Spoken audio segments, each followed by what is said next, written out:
Hi guys, আজকে আমি একটা new fantastic romantic magical drama explain করতে যাচ্ছি, যেটা চাইনিজ। আশা করি তোমাদের সকলের এই ড্রামাটা অনেক পছন্দ হবে। যদি পছন্দ হয় তাহলে সাপোর্ট করো, যেন আরও সুন্দর সুন্দর ড্রামা এক্সপ্লেন করার আগ্রহ পাই। ওকে, তো বেশি বক বক না করে মূল কথায় চলে যাওয়া যাক। তো ড্রামার শুরুতে দেখা যায় দুটো ফক্স তারা মানুষ রূপে চলে আসে। তারা একটা গাছের সামনে আসে যেখানে একটা ফল অনেক উজ্জ্বল ছিল। লোকটি বলে, মাস্টার, আপনার দ্য হার্ট সোল ফ্রুটটি তৈরি হওয়ার আর মাত্র একটা স্টেপ বাকি। স্টেপ তৈরি হলে আপনি খেয়ে গ্রো আপ করতে পারবেন। মাস্টার বলে, ঠিক আছে, তুমি যাও, বাহিরে পাহারা দাও, আর কোনো শত্রু যেন ভিতরে না আসতে পারে। এইদিকে এই সিনে আমাদের মেইন লিড নায়িকা ইয়নবাকে দেখানো হচ্ছে, যে একটা ক্লাবে জুয়া খেলতেছিল তার কাজিনের সাথে আর অনেক টাকা জিতছিল।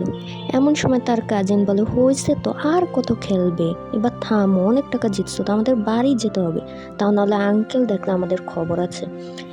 এই বলতে দেরি তারা তাকে দেখে তাদের আঙ্কেল তাদের পাশেই দাঁড়িয়ে ছিল।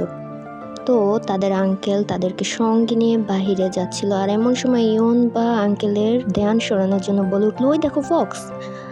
আঙ্কেল বলল, পৃথিবীতে অনেক বছর আগেই ফক্স উধাও হয়ে গেছে, এখন আর কোনো ফক্স নেই। এই বলতে দেরি দ্য সোল ফ্রুটটা তৈরি হওয়ার কারণে আকাশে বিদ্যুৎ চমকে উঠল।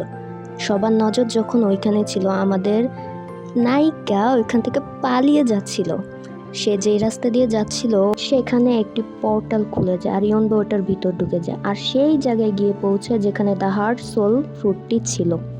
এটা আমাদের ড্রামার মেইন লিড ফক্স কিংয়ের।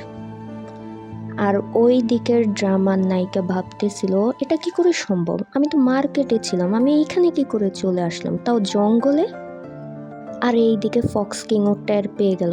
সে তার তলোয়ার বের করে সোজা নায়িকার দিকে তাক করলো। আর এই হলো আমাদের হ্যান্ডসাম ফক্স কিং চাংয়াং।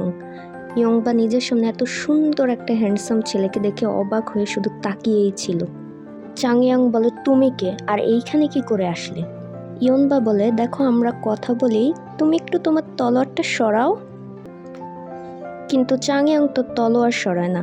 তখন ইয়নবা বলে, দেখো, আমি জানি না আমি এখানে কিভাবে চলে এসেছি, আমি তো মার্কেটে ছিলাম, হঠাৎ করে দেখি আমি এই জঙ্গলে চলে এসেছি। চাংয়াং দেখলো তার সোল ফ্রুটটা তৈরি হয়ে গেল।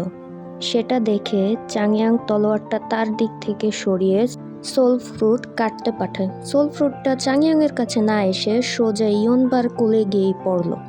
এটা দেখে চাংয়াং ভাবে, আমার সোল ফ্রুট ওর কাছে কেন গেল? চাংয়াং সোল ফ্রুট পাওয়ার জন্য ইয়নবাকে ধাক্কা দিয়ে সোল ফ্রুট নিতে যায়, কিন্তু সোল ফ্রুট তো ওর হাতেই আসতেছিল না। এটা দেখে চাংয়াং সোল ফ্রুটকে কন্ট্রোল করার জন্য কাল্টিভেশন শুরু করে, কিন্তু সোল ফ্রুট উল্টো ইয়নবাকে তার কাছে টেনে নিয়ে আসে।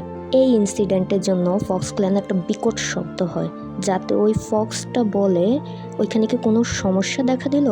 আর এই দিকে আমরা দেখতে পারি দ্য সোল হার্ট ওই দুইজনের মাঝখানে ছিল, যা দেখে তারা দূরে সরে যায়, আর সোলটি ইয়নবার ভিতরেই ঢুকে পড়ে। এটা দেখে তো চাংয়াংয়ের অনেক রাগ উঠে, আর সে তার আসল রূপেই চলে আসে। চোখগুলো লাল লাল করে শুধু ইয়নবাকেই দেখতেছিল। ইয়নবা তো অবাক হয়ে ভাবে, তার মানে ডেমন ফক্স এখনো বেঁচে আছে, আমার কি নসিব, আমি ওনার সামনেই পড়লাম। চাংয়াং তার সোল ফ্রুটটা চাইলে ইয়নবা সেখান থেকে দৌড় দিয়ে পালানোর চেষ্টা করে, কিন্তু চাংয়াং তো তাকে আটকে ফেলে।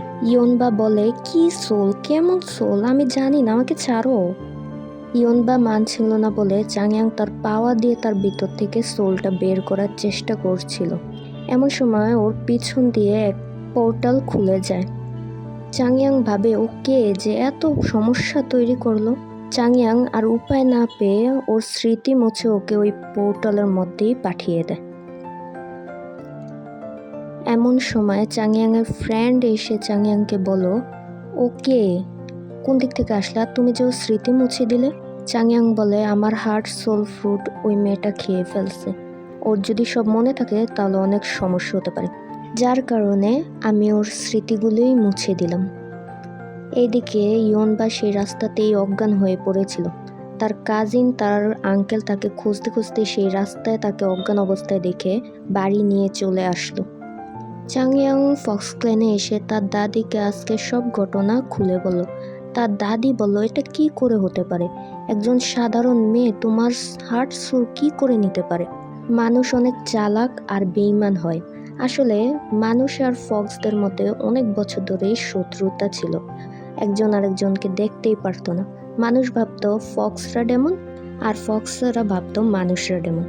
পরে দাদি তার পাওয়ার দিয়ে দেখতে পেল এই মেয়েটার ভিতরে সোল হার্ট ফ্রুটটা। এটা দেখে ওর ফ্রেন্ডের একটা ভবিষ্যৎবাণী মনে পড়েছিল, কিন্তু দাদি তাকে সেটা বলতে দেয়নি। দাদি বলে, যদি 7 দিনের মধ্যে তুমি ওই মেয়েটার ভিতর থেকে সোল হার্ট ফ্রুটটা ব্রেড করতে না পারো, তাহলে কিন্তু অনেক বড় সমস্যা দেখা দিতে পারে। আর আমাদের ফক্স ক্ল্যানের সবাই যদি জানতে পারে, তাহলে তো হইছেই। তাই চাংয়াং, যা করো না কেন সোল ফ্রুটটা তুমি তোমার কাছে নিয়ে আসো। এইদিকে ইয়নবার এখনো জ্ঞান ফেরেনি। তার বাবা তাকে চেক করে দেখে ইয়নবার শরীরে অনেক স্পিরিচুয়াল পাওয়ার রয়েছে। তার বাবা ভাবে, এটা কি করে সম্ভব?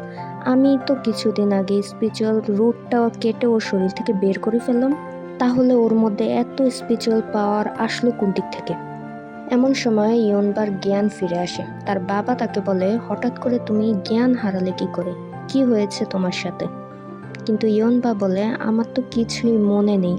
এতে চিন্তিত হয়ে তার বাবা তার লোককে বলে, যেদিন থেকে ব্রোকেন মুন স্টোনে গর্বর দেখলাম, সেদিন থেকে ইয়নবার স্পিরিচুয়াল পাওয়ার বেড়ে গেল। আমার তো এখানে কোনো গর্বর মনে হচ্ছে। উনি আরো বলে, আমাদের মধ্যেই অনেক বছর আগে একটি মেয়ে আর ফক্স ক্ল্যানের একটি ছেলের মধ্যে ভালোবাসা তৈরি হয়। পরবর্তীতে মেয়েটি মুন স্টোন ঠিক করার জন্য তার জীবন উৎসর্গ করে দেয়। কিন্তু আবারও সেই ডেমন ফক্স ক্ল্যানের মধ্যে গর্ব দেখা দিচ্ছে। মনে হয় তারা পৃথিবীতে আসার জন্য আবারও চেষ্টা করতেছে। ওই লোকটি এসে বলল, এখন আমরা কি করব? আর ইয়নবার কি হবে? উনি বলল, কিছুদিন পর একটা অনুষ্ঠান হবে যেখানে কাল্টিভেশন ক্ল্যানের অনেকেই আসবে। তখন আমি এই বিষয় নিয়ে ওনাদের সাথে আলোচনা করব। এইদিকে ইয়নবা আরামে শুয়ে শুয়ে তার স্বপ্নে সেই সিনগুলো দেখতেছিল, যে স্মৃতি তার মনে নেই। পরে কাজিন তার রুমে এসে তাকে জাগিয়ে দেয় আর মন খারাপ করে বলতেছিল, ওই দিনকার ঘটনার পর থেকে আঙ্কেল তাদের দরজার বাহিরে পাহারাদার দিয়ে রেখেছে, আমরা আর বাহির হতে পারবো না। কিন্তু ইয়নবা কি আর শুনবে? সে দেহাল টপকে বের হয়ে পড়ল। এই দিকে আমাদের হিরো তার পরিচয় পাল্টে মানুষের দুনিয়ায় চলে আসে তার সেই সোল হার্ট ফ্রুটটা নেওয়ার জন্য। কিন্তু মেয়েরা তো তার লুক দেখে তার দিকে তাকিয়েই ছিল। আর এইসব দেখে ও একটা টুপি কিনে নেয়, যেটা চারপাশে পর্দা লাগানো ছিল, যেন তোমরা গার্লস, হ্যাঁ তোমাদেরকে বলছি, তোমরা যেন ক্রাশ না খাও, কষ্ট না পাও। এই মেলাতে ইয়নবা ঘুরতেছিল, মজা করতেছিল। এমন সময় সে দেখলো ওই দোকানে একটি লোক গল্প বলতেছে। তো সেও দৌড়ে গল্প শুনতে চলে গেল। গিয়ে দেখে এটা তো ওরই গল্প বলা হচ্ছে, ওর এবং ওর ফ্যামিলির। কিউলি ক্ল্যানের সন্তান ইনহান স্কটের মালিক। ও স্কট ব্রোকেন ব্যাম্বু দিয়ে বানানো। ও অনেক মহিয়সী নারী। লোকটি আরো বলে, ও মার্শাল আর্ট এবং আরো অনেক কিছুতে তার দক্ষতা অর্জন করেছে। এই শুনে একটি লোক দাঁড়িয়ে বলে, এগুলো কি বলছেন আপনি? এইসব আমরা সবাই জানি, এইগুলো নতুন কিছু না। ও যেদিন থেকে কাল্টিভেটর কনফারেন্স থেকে ফিরে এসেছে, সেদিন থেকে ও জুয়া খেলা, মদের দোকানে ঘুরে বেড়াতেই দেখা গেল। কাজিন ওকে বলে, এইসব কথায় তুমি কান দিও না। আচ্ছা তুমি বলো তো, 4 বছর আগে তোমার সাথে কি হয়েছিল? কিন্তু ইয়নবা ওকে কিছুই বলে না। তখন সেখানে শু ফ্যামিলির সেকেন্ড কন্যা, তার নাম শু কিয়নকাই। শু এসে ইয়নবার ব্যাপারে যত সব উল্টাপাল্টা কথা বলতেছিল আর সবার সামনে অপমান করার চেষ্টা করছিল। কিন্তু ইয়নবা কি কম, সেও উল্টোপাল্টা কথা শুনিয়ে দিল শুকে, আর সবাই তার কথা শুনে হাসতেছিল। আর এইসব দেখে তো শু ডিরেক্ট ইয়নবার মাকে নিয়ে কথা বলা শুরু করে, যেমন তোমার মা তো অনেক ফালতু শয়তানদের সাথে যোগ দিয়েছিল। এইসব শুনে ইয়নবার তো প্রচুর রাগ উঠে যায়। ইয়নবা বলে, কি আমার মাকে নিয়ে? দাঁড়া। এই বলে ইয়নবা গিয়ে ঠাস করে একটা থাপ্পড় দিয়ে দিল। ইয়নবা বলে, আমার মা ওনার সময় একজন নায়িকা ছিল, তুমি কে ওনাকে নিয়ে এসব বলার? এক্ষুনি ক্ষমা চাও, তা না হলে তোমার 12টা বাজাবো। সুকি থেমে থাকার মেয়ে, সে চাবুক বের করে ফাইট শুরু করে দেয়। ইয়নবা নিশ্চয়ই চুপচাপ থাকবে না, সেও দুমদাম ফাইট শুরু করে দেয়। আর এইদিকে বাহিরে চাংয়াংয়ের ফ্রেন্ড চাংয়াংকে বলতেছিল ইয়নবা কত ভালো মেয়ে, সিনসিয়ার মেয়ে, ইন্টেলিজেন্ট মেয়ে। ঠিক এমন সময় ইয়নবা জানালা দিয়ে তাদের সামনে পোল্ট্রিকে ল্যান্ড করলো। চাংয়াং তো ওকে দেখে বলে, তুমি এসব কি করতেছো? কিন্তু ইয়নবা কোনো জবাব না দিয়ে উড়ে ভিতরে চলে গেল। ভিতরে গিয়ে তারা দুইজন আবারও ফাইট করা শুরু করলো। আর ওই দুইজন স্যার তো উপরে বসে তাদের ফাইট দেখে আর মজায় মজায় চা খাচ্ছে। এইদিকে ইয়নবা হাতে আঘাত পেয়েও সে থামেনি, সে শুয়ের সাথে ফাইট করতেই ছিল। ফাইনালি ইয়নবা জিতে যায় আর শু হেরে যায় আর ওকে বলতেছিল যে আমার মার কাছে ক্ষমা চাও, এবং সু বাধ্য হয়ে তার মার কাছে ক্ষমা চায়। মাপ চাওয়ার পর ইয়নবা তাকে ছেড়ে দেয় এবং চলে যাওয়ার সময় পিছন দিয়ে সু আবারও তাকে হামলা করে। কিন্তু আমাদের হিরোকে আর হিরোইনকে এইভাবে মার খেতে দিবে? সে টুপ করে হিরোর এন্ট্রি নিয়ে হিরোইনকে ঠিকই বাঁচিয়ে দিল। আর এমন সময় কোন দিক থেকে একটা ঝুড়ি উপরে উড়ে ফুলগুলো চারপাশে শুধু পড়তে ছিল আর একটা রোমান্টিক সিন হলো, তাও পোল্ট্রি খেতে খেতে। আর এই নিয়ে এই এপিসোডটা এখানেই শেষ। আশা করি তোমাদের ভালো লাগলো। Thank you.